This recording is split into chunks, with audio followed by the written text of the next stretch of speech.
নানামুখী তৎপরতা আছে। একটা হচ্ছে যে আমরা পুলিশকে আসলে এক ধরনের প্রশিক্ষণ দিয়েছি যে এই ইলেকশনটাকে কেন্দ্র করে, এবং বাংলাদেশের ইতিহাসে ইলেকশন করার জন্য কখনো পুলিশকে প্রশিক্ষণ দিতে হয়নি।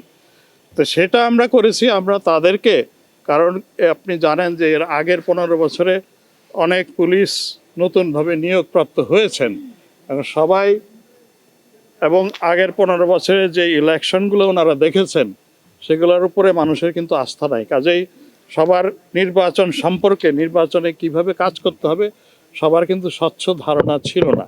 তো সেটা আমরা চেষ্টা করেছি এই প্রশিক্ষণের মাধ্যমে দিতে। 1,50,000 সদস্যকে আমরা প্রশিক্ষণ দেওয়ার টার্গেট নিয়েছি। আজ পর্যন্ত, গতকাল পর্যন্ত 1,33,000কে আমরা দিতে পেরেছি।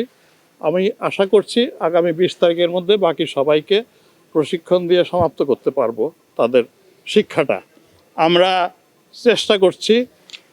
সরকার, স্থানীয় সরকার মন্ত্রণালয়কে বলেছেন প্রতিটা কেন্দ্রে তারা যেন সিসিটিভি, ক্লোজ সার্কিট টেলিভিশন যেটা ফিক্স থাকে, সেই সিসিটিভি ক্যামেরা, ক্লোজ সিসিটিভির যে ক্যামেরা সেটা যেন তারা প্রতিটা ইলেকশন কেন্দ্রে তারা স্থাপন করেন।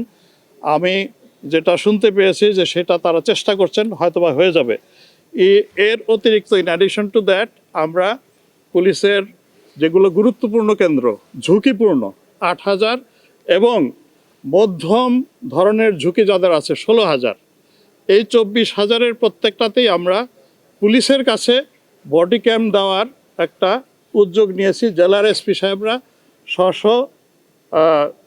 থেকে উদ্যোগে বডি ক্যামগুলো কিনছেন এবং জেলা পর্যায়ে এর উপরেও প্রশিক্ষণ চলছে।